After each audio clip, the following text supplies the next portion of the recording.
For some people, it was WrestleMania week, but for us, it was TakeOver New Orleans week. We're going to be talking about NXT TakeOver New Orleans as well as the aftermath at the Smoothie King Center. But unfortunately, we were canceled before we did go on the air, so I don't know what we're going to talk about for the next 40 minutes. You're tuning into the destination for TV superfan discussion, AfterBuzz TV. And now, let the buzz begin. Welcome, everybody, to the NXT After Show, where we cover your week in NXT. I'm one of your hosts, Mark Donica, and we've got the NXT team in full effect. That's the Hobo. Yep. And that's Bill Hanstock. Oh, you got it. You got the move. We got it. Here it came, and there it went, and it's silver in here like a moaf. We're listening to the sultry sounds of the Undisputed Era. We forgot to come into the... God, he put it in. Oh, actually, could you hit chase really quick and get these lights a flashing, Steve? Or is it? Oh, I'm fucked up. I messed up. Well, anyway. Well, put the explicit tag on this one. Let's just lean into it. Yeah, we put did the it. Explicit tag on it. We did it. Joe Loco in chat it says in chat an unsanctioned. There it is. Said an unsanctioned after show. Basically, yeah. Yeah. There are no rules. At this point, It's like Outback, no rules, just right. I haven't been here in like a month, so I'm surprised if I even remember how to do this correctly. Welcome. If I you're, mean, I didn't drop an F-bomb, but still. neither did I. If you're following AfterBuzz TV and you're familiar with some of the other programming that went on today, welcome to the AfterBuzz TV NXT After Show, where everything's made up and the points don't matter. You know. What? Yeah, I didn't hear any of that. Anyway, it's great that my headphones don't work. I'm kidding, they do. We've got the full team in effect, and man, we've been putting it off for as long as we could. But hey, let's talk about the weekend. There's a lot to talk about. That was NXT New Orleans weekend. I don't know if there's anything else that happened, but let's start. Well, everything happened. So, like, we don't know if anything else happened. Everything happened. It was WrestleMania weekend. So everybody... That's what it was. I was wondering what everybody... Everybody was in one place for once. That makes sense. Almost everybody. The entire industry in one place. And whether you like it or not, you had to be in New Orleans. Yeah. Isn't that right? That... Access was also a thing that happened this weekend. Sure was. What? Oh, crap. It's Bill. What year is it? But there were a series of tournaments that happened at the Access. At Access, they didn't. I don't think they were taped. You're like talking about it as though anyone but me was at Access. Well, Bill. Well, He forgot to hit pause before turning it back up. Anyway, Mark. it's okay. Hey, can we start over? Can't yeah. we? No.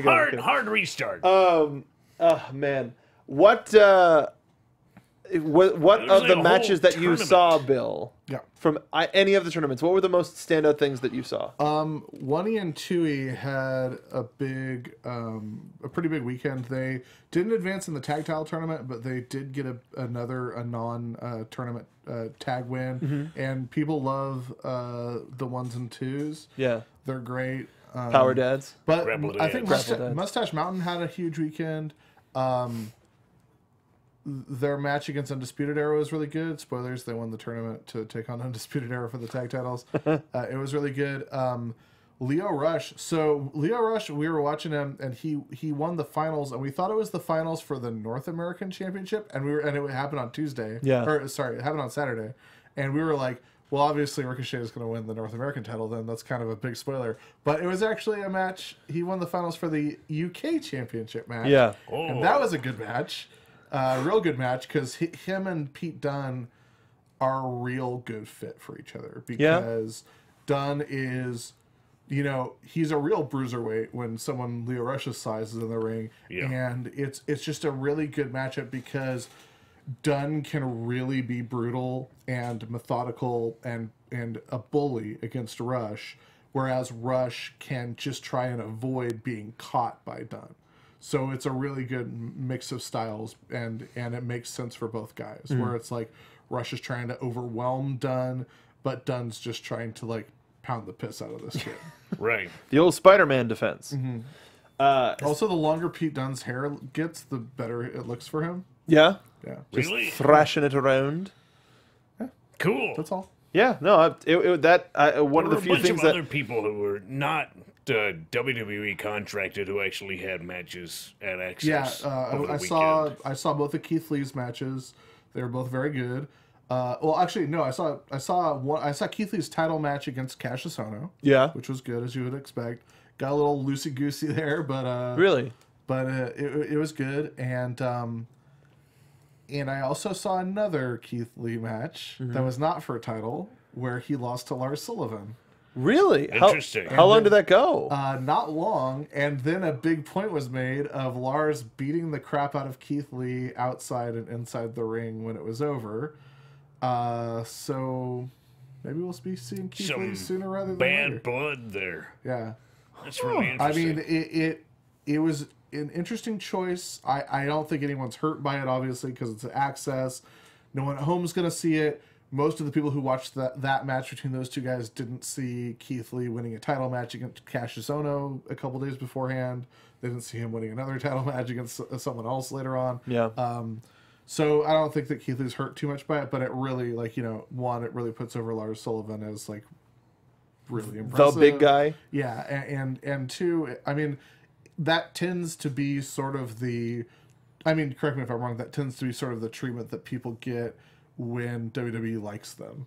When they're, interested in, seeing what they can do, because they want to see what they can do, not just as a dominant person, but they also want to see what you can do when you're just asked to do things. Right, you got to work both sides of the equation. You can't just be strong and dominant, but you have to sometimes fight from underneath, and that's where you can see weaknesses and exposures is in both sides of it. Yeah. You got to take it from both ends. Absolutely. I mean, there's no way to avoid sometimes just being on the bottom and taking all that punishment. Yeah, you really And take a it's- pounding sometimes. Yeah, sometimes you do. And when you do, it can expose certain weaknesses you have, certain holes. Yeah. Does in it ever your- become a sore subject? I mean, occasionally, but you get used to it in the wrestling business. Yeah. You know? You just gotta grease up and let it happen. We're tough guys, you know? You just gotta stick with it. But you're tough guys, but some areas are sensitive. Well, yeah. I mean, of course. Naturally. Yeah. I mean, you ever seen Scorpio Sky get tickled? He's ticklish. Not lately. But Well, Willie Mack exposed that weakness. I appreciate the penetrating insight. You're But welcome. I also have to give a huge shout out to my man's Stokely Hathaway for popping up with the WWE tag champs at Access and getting to cut a promo and at Access. Yeah. And it was amazing to see Stokely Hathaway at Access. But then I talked to Stoke after that, and he maybe I shouldn't talk about this, but well, whatever, no one's going to. But he was saying Here's another one. He was sorry. Anyway, it's been a long week. He was saying that people were sort of tripping out because managers don't show up. Managers that aren't part of WWE don't show up at Access. No one gets to cut a promo at Access. No one who's not part of WWE or under WWE contract gets to cut a promo at Access on WrestleMania weekend. So he was pretty excited about it. I was very excited for him. It's an amazing opportunity. If you're not familiar with Stokely Hathaway, he's amazing. He's one of the best managers in the entire business right now. He's in Evolve and WWN and a million other promotions. I think he works for Beyond as well. So check out his work. He's amazing. He's great on Twitter. Check him out, Stokely Hathaway. And that's the thing is always about WrestleMania weekend, WWE makes sure that you should forget that there's other wrestling in town. Because they put on a lot of good wrestling. You know, that used to, not to say that used to not be the case, but it used to sort of be an afterthought. Yeah. Whereas now they're really trying to make sure that everybody is at least WWE adjacent. It was just a shame that the WWN shows were so far away I from had a the central hub. conversation with somebody about how WWE possibly could put a bunch of independent wrestlers on a one-time contract over WrestleMania weekend that would make them exclusive to Access and completely shut them out of other shows for the weekend, limiting the possibility of other shows running, especially with that particular talent. And I don't know quite how to feel about it personally. I honestly the past few years has been absolutely ridiculous. Like, there's way too much stuff in town. This year, surprisingly, I thought it was pretty manageable as far as like, there's WrestleCon / there's WrestleCon who's doing a thing, and they've bundled together House of Hardcore, the WrestleCon Super Show, Impact versus Lucha, CZW, Kaiju. No, Kaiju was WWE, I think. So basically, you've got WrestleCon and you got WWN, and WrestleCon's bundling together everything else. Like, WrestleCon's bundling together a bunch of promotions in one location. Wildcat was they do local stuff too. So WrestleCon's bundling together a bunch of people in one venue over the course of a few nights, and WWN's bundling together a bunch of other people under a different venue under a course of a bunch of nights, and then ROH does its thing. Yeah. So like, 4 venues total. I've been around since sort of the beginning of like places going to take over WrestleMania weekend. So the WrestleMania that was in Chicago, I went to ROH, which I think was either the first or second year that ROH figured out we can go to the same area that WWE is running that weekend because there's a bunch of wrestling fans in town and they'll probably want to see other wrestling. So I got to see that first Dragon Gate 6-man on the first Supercard of Honor. So I didn't go to WrestleMania at all that year. I just went to those 2 ROH shows. Wow. And there were 3 ROH shows, but I went to the 2 that were in Chicago Ridge, which is not Chicago. No. So it wasn't even in the same city that WWE was in, but it was WrestleMania weekend. And they did that for a few years. I did it at WrestleMania 24. I stayed at the ROH Hotel for that weekend in Orlando. And around WrestleMania 28, 29, every other promotion in the world figured out, oh, we can do that too. WrestleMania 30 is where it really cracked loose because they realized, hey, there's a venue directly across the street and we can put a convention there. Yeah. So that was the first year that the convention was there, and then ROH ran, and then all the other promotions came. And the last 5 years has just been ridiculous. And it's been money and sweetness and last sugar. Event. Last year was a fever pitch Yeah. where there were like something like 75 wrestling related events over, like, from one-man shows to stand-up comedy to live podcasts. Like parties. I remember that. There were a bunch of parties this year, too. Like, Paul Heyman did a one-man show. Jim Ross did a one-man show. Kevin Nash had a Nash's party. Shenanigans on Bourbon Street, which that's been a tradition since at least San Jose, where he hosts the Shenanigans party. Yeah, dude. That's one of the things, because we got to talk about the shows. Nah. But, nah. No, we good. So next year, it's in New York, New Jersey area at the MetLife Stadium and that surrounding area. The last New York, New Jersey one was a nightmare, by the way. Well, Were they redoing it this year? Well, we can do it better, smarter, faster. Yeah, it's going to be different this year because last year it that was was 6 years ago. sorry, 29 was bad because it's impossible to get to MetLife. Yeah. But directly across the street from MetLife was the Izod, which is where Access Everything was. else was okay. So Access was in Jersey across the street from MetLife, where taxis don't go. And then they tried to do everything else from MSG. They did Hall of Fame at MSG. They did Raw, I believe, at MSG. How far is that away from? That's what far, I thought. dude. Yeah, Far. that's what I thought. You gotta go to Port Authority and take a bus, basically, Jesus to New Jersey. Yeah. So But they've imploded the Izod Center, so it's definitely not. I think they're going to do most stuff at Barclays. That's my guess. I would they're gonna figure do so. everything at Okay, Barclays, yeah. and then find a convention center in Brooklyn to do Access, and then do MetLife for the actual WrestleMania. So ultimately, what we're saying is, if you are just a fan of wrestling and you are close to the area, you can still not. Well, you could probably find a WrestleMania ticket last minute if you're willing to spend the money. But You can also find a WrestleMania ticket last minute if you're not willing to spend the money. but there's plenty to do. Like our good friend of the show, Ty Matthews, did so many of the wrestling events, so many of them, and almost worked one. But He was the only person I knew that actually rented a car. That's why he did so many of that's them. what, yeah, because he could drive to and Yeah. from. But yeah, it's an experience like no other, and we highly recommend it. Let's get into some NXT Takeover New Orleans action. Oh boy, Takeover. oh boy, the 6-man ladder match for the NXT North American Championship. what? Like one of the best multi-man ladder matches I would say ever. Yeah. Just Easy. structure and variety, stunts. Yes. EC3. Seriously. Stunts. Seriously, dude. EC3 was pulling out offense that is like adjacent to stuff that we're totally used to, and made it seem that much more fresh. Also, EC3 was doing the best sell jobs of the entire weekend. Dude, Such a goofball. I was about to say, corpse cell, Velveteen Dream was tired after like 2 minutes after the first elbow drop. He was just arms out and like noodling and killing it. I'm so happy for EC3 on so many levels. Like we know the guy a bit, and just you could tell when he came out and him being in front of that crowd and being back in WWE, you could just tell like this dude is over the moon right now. Yeah. Like he was soaking it up, man. He was so really happy, enjoying it. He's having like maybe the best night of his professional career. Even just the first bit of him bolting everybody else and just like, no, come on, hoss fight, come on, do it, bam. Like, and then the him doing the EC3 baby.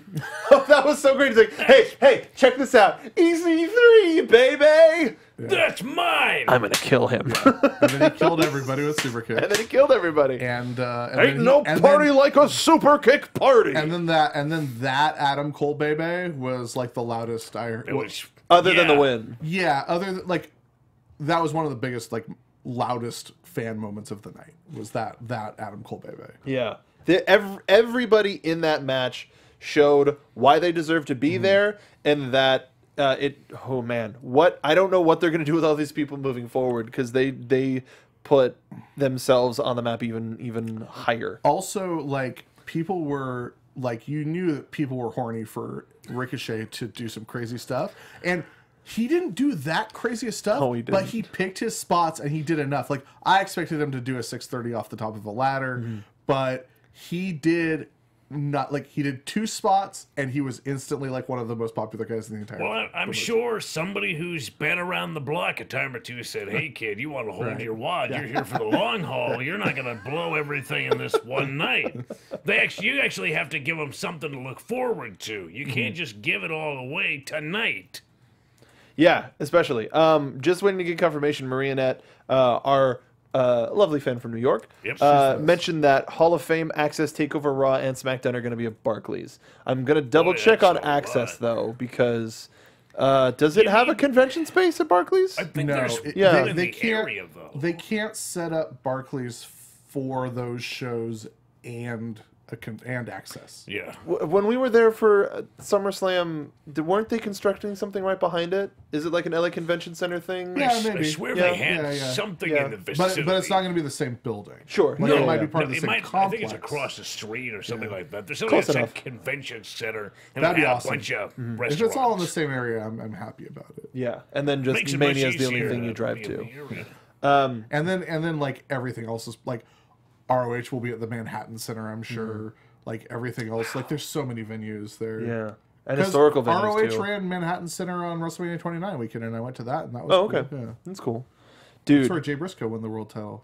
Oh, really? From Kevin Steen. Wow. Whatever happened to that kid? This is Times have changed. Jay Briscoe's first ROH world title reign, because he has multiple ones. Okay. I think we could do an entire show on each of the matches on TakeOver. Yeah. So let's do it. Next week we'll talk about the Shayna The women's match. But Lars Sullivan and Killian Dane put I didn't think that Killian Dane could outdo himself putting his body on the line like he did at War Games, but holy crap, man! It was the big splash off the corner with Adam Cole on his back. Vader bomb the Vader bomb with Adam Cole, with Adam Cole on his back. We like legit thought that Bateman was shoot dead, that EC3 was shoot dead, because he did not move after that spot for like a good 5 minutes. I mean, I'm just I went over the physics of it in my head after the fact, and I went, well, technically it's the bed of nails principle. It shouldn't kill him to take that, so maybe he's okay. Maybe. Ricochet definitely lived up to his name as he bounced off of everything in sight. That's from Pepsi Fan 24. Agreed. Agreed, Pepsi is cool. And he got beat. Not only bounced, but he got bounced. Yeah, he got his being thrown back and bounced. forth. Competing Did you heels. throw him at me? And throw him back at Throw him. him back! Throw him back! Wow, Oh, man. those people got they to- like Ricochet, but they like seeing a dude just get tossed. Lars, you got a wee spot of Ricochet on me. I'm going to throw some back at ye. You throw it on me nude body. Ricochet fight! Everybody pick up your closest Ricochet and throw it. Man, everybody in this match died at least twice. Right? Yeah. Yeah, the crushing ladders on the outside, seeing Lars just like sort of busted up on the side of his head. I was a little Dream concerned. got Dream was something on out of the the eye. match for a long time. Yeah, I was because concerned about that because he was surrounded by a lot of refs and they were just med clearing him up. techs. Like Yeah, we you were could see his we were eye. so concerned until we realized that they were just tidying up the man. They were flying. By the way, clean this up. by the way, Uproxx got to interview Velveteen Dream for a few glorious minutes a couple days before WrestleMania, and look forward to that on Uproxx.com because we got to ask him what he smells like, and you're not So going to wait, miss it. you were in his presence and you asked him what he smelled like? I said I want Velveteen Dream to describe what the Velveteen So Dream smells did you like. talk Yeah. to Patrick or did you talk to Velveteen? No, we talked to Velveteen. Excellent. Yeah. Who's No, Patrick? he's- There's Forget no I said You it. don't know a Patrick. Patrick doesn't go here. Yeah, but the amazing match. We'll talk about it probably a lot more as we reference it moving forward, and as the television show references it more. The women's championship match between Ember Moon and Shayna Baszler. Boy, did this start out with just piss and vinegar, and Ember Moon deciding to go to that deeper place that Shayna was in the last match. But then Shayna going deeper than that and selling more of her soul to whatever wrestling devil, or fighting devil, big fight devil, because this was brutal, man. Like I didn't think the brutality could ratchet up, but it did. And it was mostly Shayna just finding ways to take damage and then sort of glue herself back together in the field. Like she is an old school kind of warrior that you know, an arm will fall off occasionally. It does in battle. And you just have to figure out a way to pick up a sword and still kill people with one arm. And Shayna Baszler did that. She figured out a way to actually cinch in her finishing hold with one arm using a very, very sound technique, but it's very devastating, and Ember Moon did not have any clue how to counter it. No. She had no idea being in it and being strangled simultaneously. You can't figure out how to get out of this thing. She's got her arm, but she can't arm bar it enough to break her arm and break the hold. But at the same time, she can't figure out how the arm is still attached to her neck. Yeah, it was the learning thing of she was tugging on the left arm, and that broke it the first time. So she's doing it again, but it's like, what's going on? It's not What's working! happening? It's not working! Yeah. GIF that. But we've had a couple of great posts in the chat. Dang MQ says NXT Takeover death. Well, it had a skull. PW Gregory says they weren't referees, they were hair and makeup to freshen Velveteen up. Pepsi fan brings up a good point. Lizzie Hale was a nice touch to Ember's entrance. Love Hailstorm. cool. It was pretty metal. It Yeah. was pretty awesome. Oof, boy. And of course, putting her shoulder back in by smacking it up against the that sucked. Mel Gibson action. Yeah. Oh boy.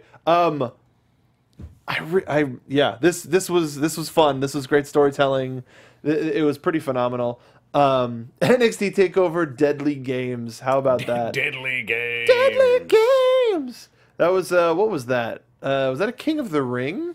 Was Deadly Games? Maybe.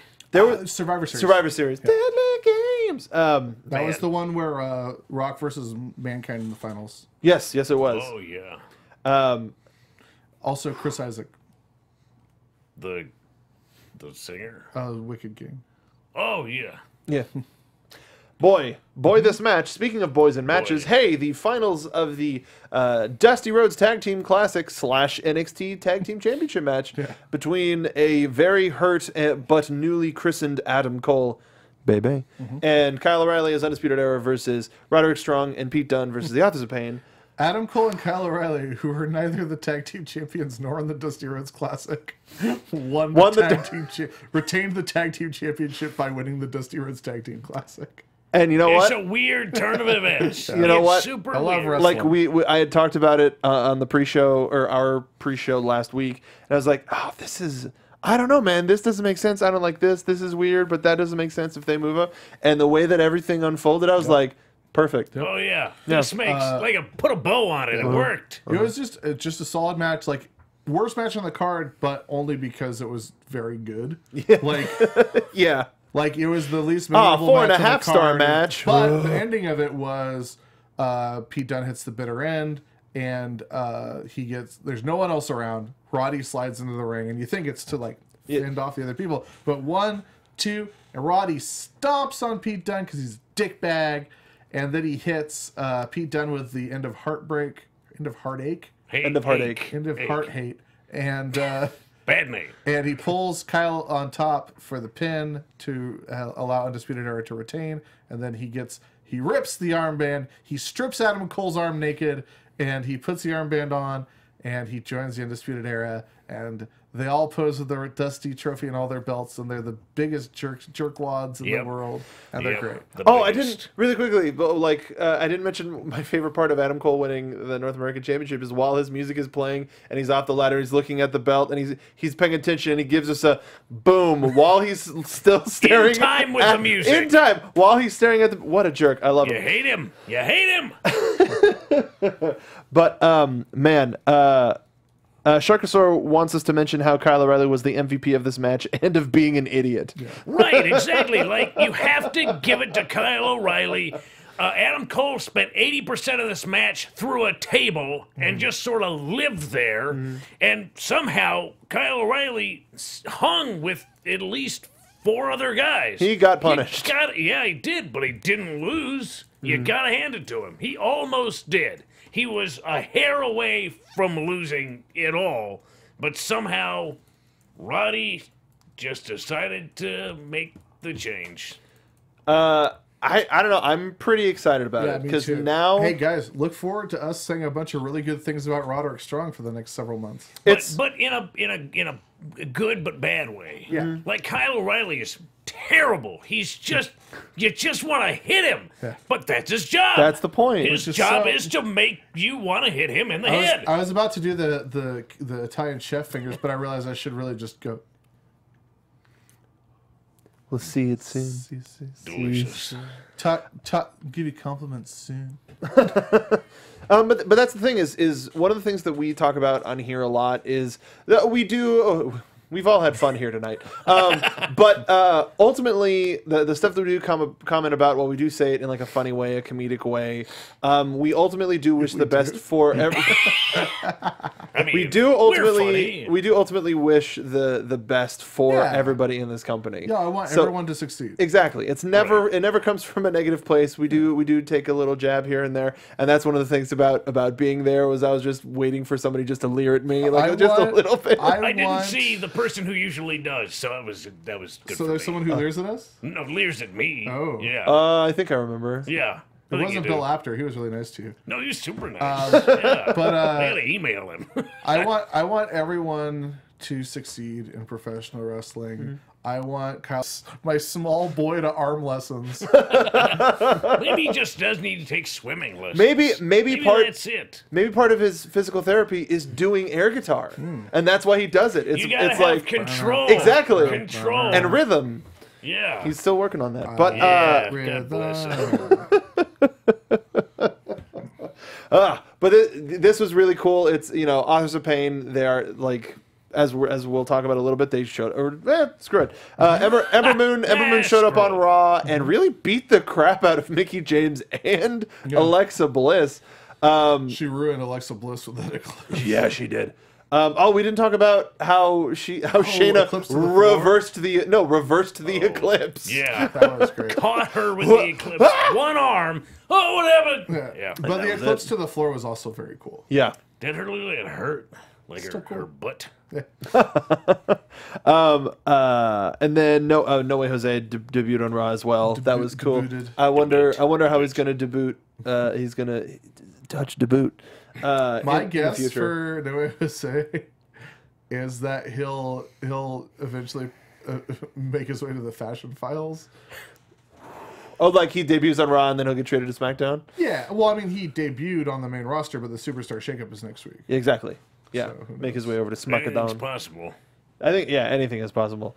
I think Raw should just be like, we draft NXT, All of it. and we send our roster to NXT. Like the revival's like, damn it, we just got here. I want to see John Cena on Full Sail.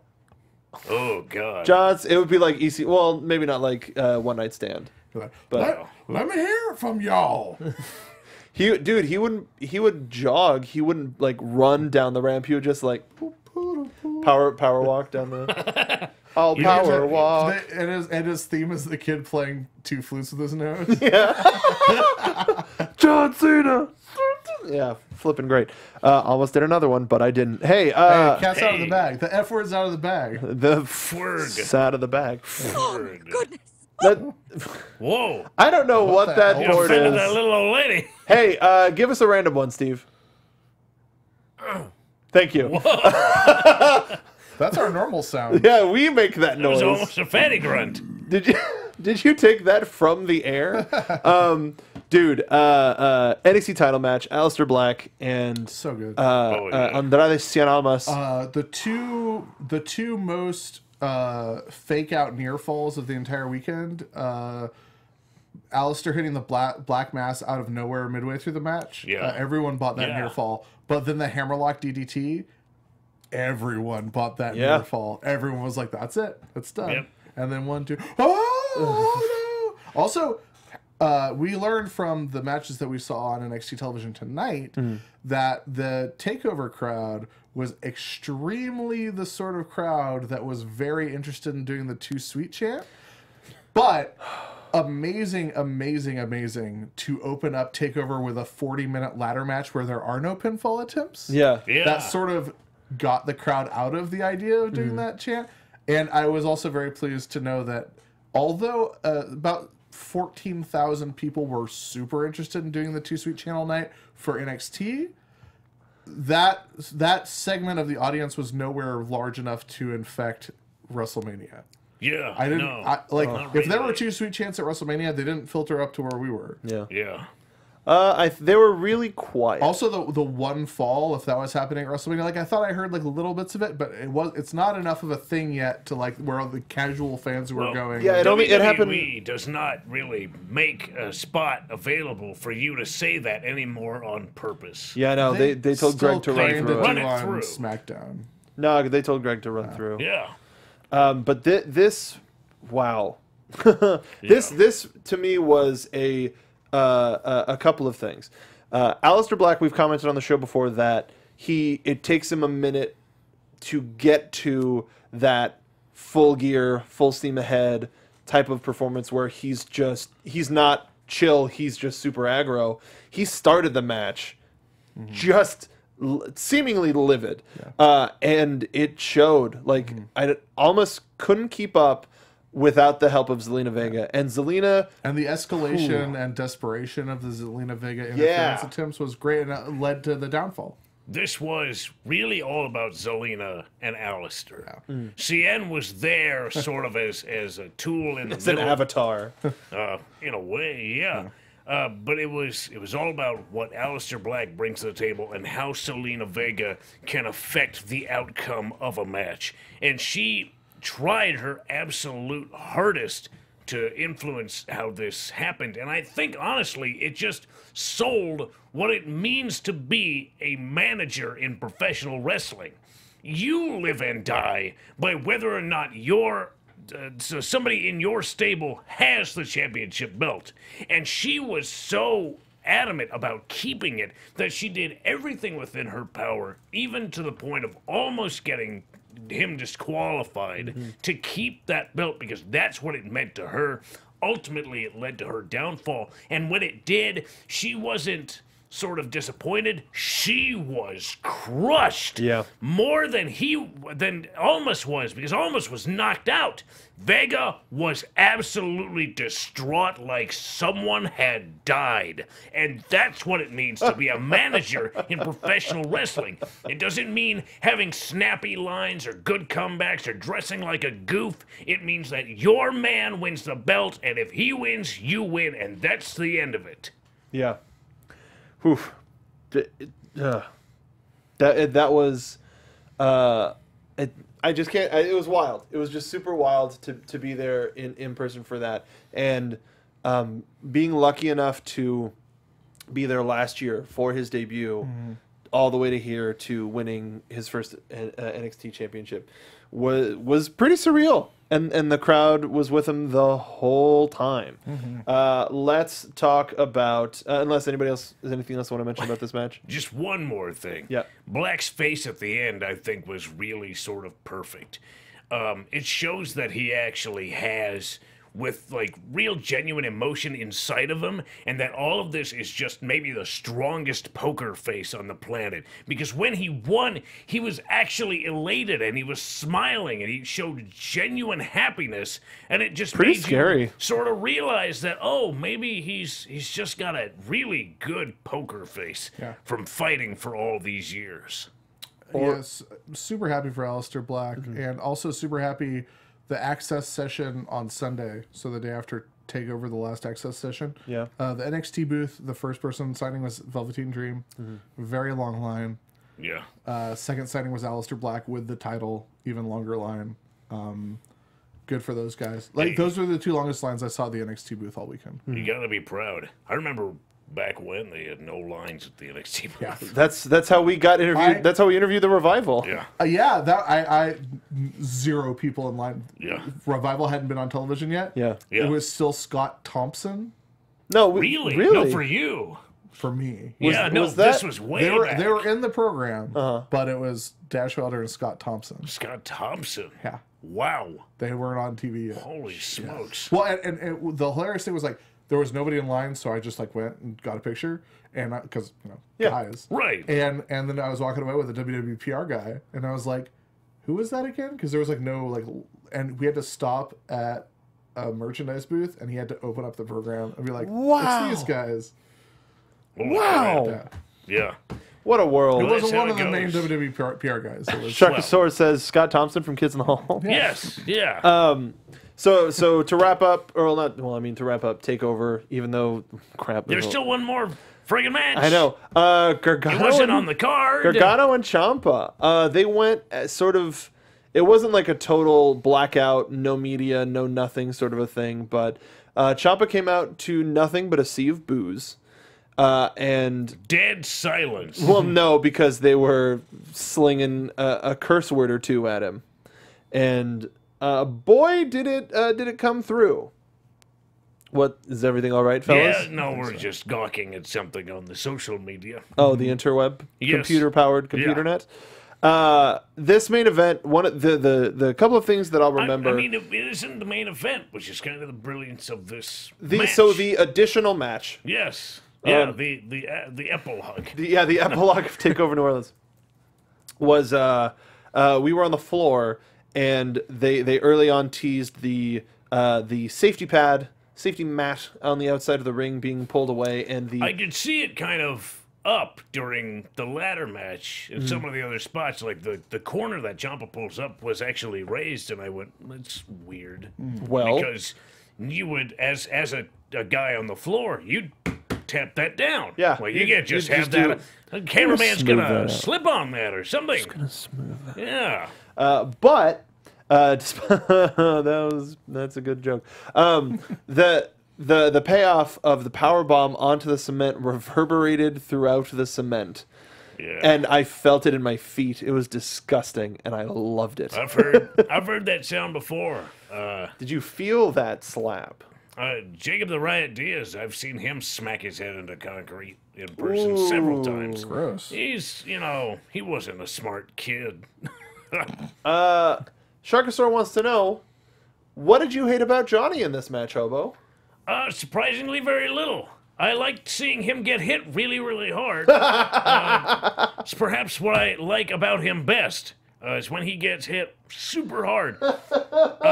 He did do like the starry-eyed sell a little bit too much, if you're asking me. Yeah, he does. He loves that. It's his crutch right there. He doesn't do like a real pain sell. He does the where am I sell, and he does it a little too often. Severely concussed sell. Yeah, it's a little bit too much. But other than that, he had great fire. He kicked ass. Like this was the Johnny Gargano that. You know, we want. This is it. This is top tier Johnny Gargano, and it couldn't have come at a better time because this is it. This is you're fighting for your job, your livelihood. I mean, you did some really stupid stuff to get yourself into this situation, so you're gonna have to work really hard to get yourself out. Yeah. Now with the superstar shakeup on the way, does anybody think that Johnny getting his job back will lead to him leaving NXT? That's so weird.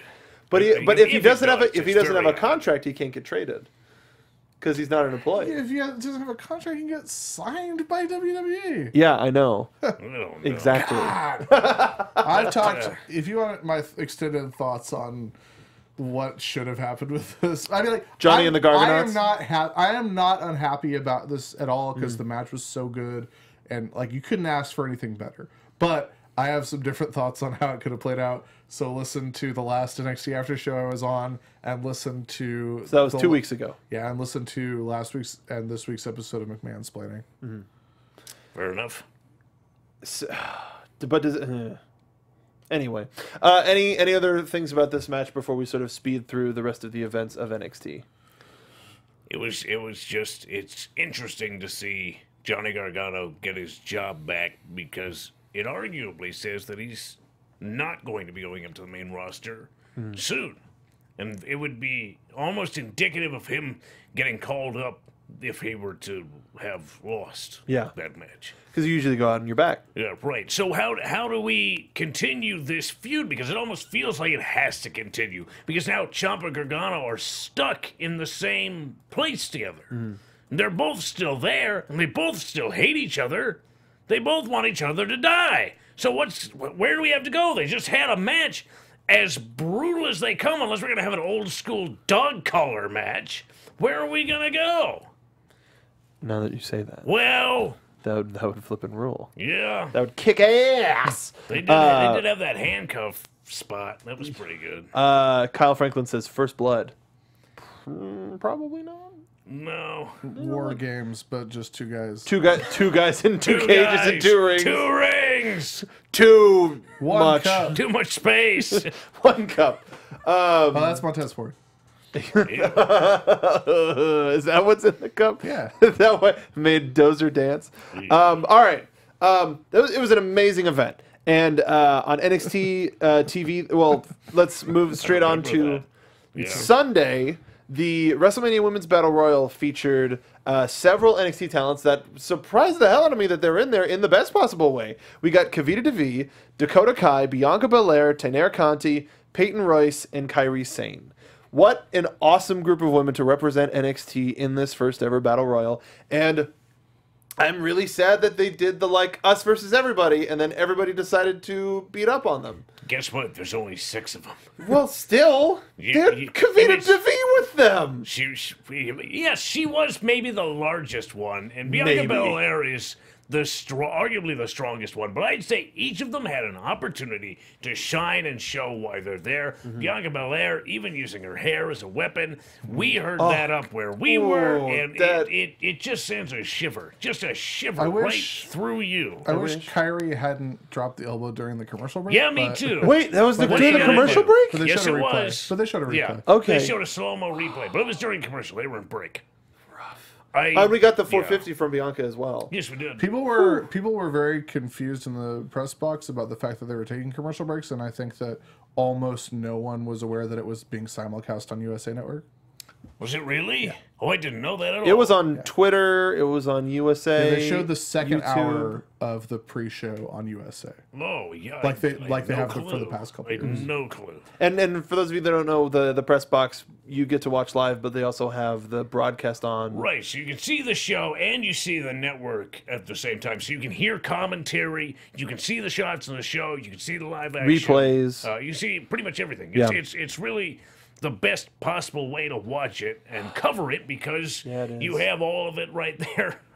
Yeah, it's not that great. I miss you, boys. It's not that great. I had to watch it from stupid backstage. I'm Mark Donica. No, I know you weren't. I know, it's fine. We had seats, you jerk. Were they good seats? Yeah, no, they were on the opposite of y'all. Yeah, pretty much The ramp and the. Nice. Sweet. Oh boy, Diamond Banks. I do agree. Commercials get on my nerves doing that. It's weird during pre-shows that they have to do that, but advertising, that's what allows them to do it for free, so to Right. speak, and put it in all those places. And no offense to her, but just because of how little she's been on NXT TV, Tenera Conti, I was really surprised, but really happy for her as well. For sure. Yeah. We talked about the Raw debuts. The IKonics debuted on SmackDown Live, and for former NXT Women's Champion Paige, now the general manager of SmackDown. Yes. But what do we all think about the IKonics deal with Charlotte Flair and Carmella? It Very was exciting. really interesting seeing how that all played out. I really have no clue if they're in league with Carmella because Carmella was able to cash in and pick up a championship off of Charlotte after the work that the IKonics did. So I don't know if they're all in league together or if this is just some really opportunistic. I don't think they're in league together. I think that the IKonics are only in league with each other themselves, and I also think that they just wanted to make a statement and prove to everyone that they're better than everyone else, and it doesn't matter who's going to be the champion. They don't think they're going to have much of a problem with whoever. So they just wanted to make a statement and be memorable, because there's nothing that the IKonics hate more than the idea that they might be ordinary. Oh, yeah. No, So, you're right. so they just wanted people to know their name. Yeah. And they made sure that that was the case. And the fact that Carmella cashed in is just even better for them being visible because, hey, we caused that to happen. And I think, knowing the IKonics like we do, I think they're going to be making fun of Charlotte for that for weeks. Oh, yeah. It's like, remember when she was beaten up? She's like, I lost my title. Like, it's just going to be that mean girl stuff, like we're so used to. Supernova Sound says, wasn't the idea with the NXT women in the Battle Royal that each was from a different country? Y'all would be able to comment on that a little bit more than I would. Wait, say it again. So the comment wasn't the idea with the NXT women in the Battle Royal that each was from a different country? I don't know. Did they make I a didn't point pay of that on attention to commentary? They didn't No, really make not a as, point not of as it. far as They I just- saw. They talked up Kavita Devi being trained by Great Khali Khali. and saying that she was the first woman of Indian descent, or the first Indian woman to be, Signed by WWE. Right. But they didn't make a specific point of the international nature of it. But I think that's also speaking to how awesomely WWE is handling everything right now. Right. Yeah. It's They- all in the subtext. They're doing everything so good. Like that Finn Balor entrance was so important. Yeah, so wonderful. I loved how the Flash was white and rainbow, Yeah. which was the complete opposite of the black and white that it usually is. I love that, and I loved Sonya Deville's gear for the Battle Royal. Yeah. I saw her walking around.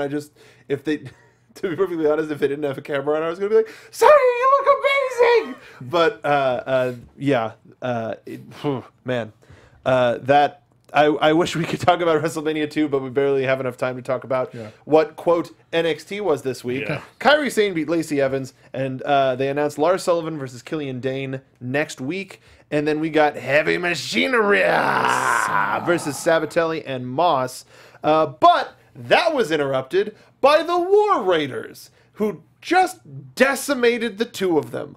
Holy crap. Yeah. They're here. They're redubbed. What do we think about War Raiders as a name, and if it accurately represents them as a team? I think it's objectively not any more stupid than War Machine.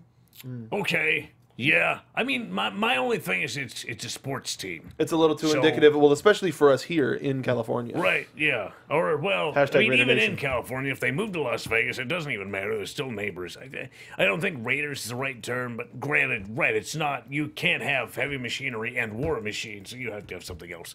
So, I don't know. It works. Who cares? They kick ass. That's about it. Yeah. Yeah, they did.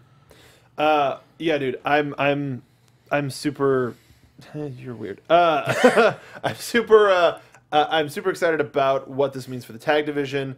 How long can Undisputed Era hang on to it when we, despite just losing AOP, we get the War Raiders now, Right. We who are lost arguably a heavy team. We gained a heavy team. arguably more, equally if not more destructive than the Authors of Pain, though time will tell. Yeah, time will. Whoo boy. Oh, maybe also Marvel and Disney being pretty litigious, so War Machine not flying.